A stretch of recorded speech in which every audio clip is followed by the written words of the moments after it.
Get set baby എന്ന ചിത്രത്തിൻ്റെ 14-ാം ദിവസത്തെ കേരള ബോക്സ് ഓഫീസ് കളക്ഷൻ റിപ്പോർട്ടാണ് ഇന്നൊരു വീഡിയോ ഭാഗത്ത് നോക്കാൻ പോകുന്നത്. വീഡിയോയിൽ മുൻപ് വീഡിയോ ലൈക്ക് ചെയ്യുക, ചാനൽ സബ്സ്ക്രൈബ് ചെയ്യുക.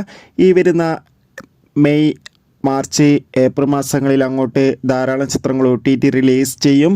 നമ്മുടെ ചാനൽ ഭാഗം പരിശോധിച്ചാൽ ആ വീഡിയോയ്ക്ക് നിങ്ങൾക്ക് കാണാൻ വേണ്ടി സാധിക്കുന്നതായിരിക്കും. ഉണ്ണി മുകുന്ദൻ, ജോണി ആൻ്റണി എന്നൊക്കെ പ്രധാന കഥാപാത്രങ്ങളായ ചിത്രമായിരുന്നു ഗെറ്റ് സെറ്റ് ബേബി. ചിത്രത്തിന് അത്യാവശ്യം മികച്ച റെസ്പോൺസ് തന്നെയാണ് ഇപ്പോഴും പുറത്തുകൊണ്ടിരിക്കുന്നത്. അതുകൊണ്ട് തന്നെ ഏവരും ഏറെ ആകാംക്ഷയോടെ ഗെറ്റ് സെറ്റ് ബേബി എന്ന ചിത്രത്തിൻ്റെ കളക്ഷൻ റിപ്പോർട്ടും അറിയാൻ വേണ്ടി കാത്തിരിക്കുകയാണ്.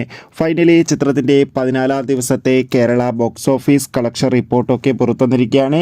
ഇന്ന് അത്യാവശ്യം മികച്ചൊരു ബുക്കിംഗ് ആണ് കേരളത്തിൽ നടന്നത്. അതുകൊണ്ട് തന്നെ ഇന്ന് മാത്രം ഏകദേശം 30-20 ലക്ഷത്തിൻ്റെ അടുത്ത് വരെ കളക്ഷൻ നേടിയെടുക്കാൻ വേണ്ടി സാധിക്കുമെന്നാണ് ട്രാക്കിംഗ് റിപ്പോർട്ടുകൾ സൂചിപ്പിക്കുന്നത്. കാത്തിരിക്കാം.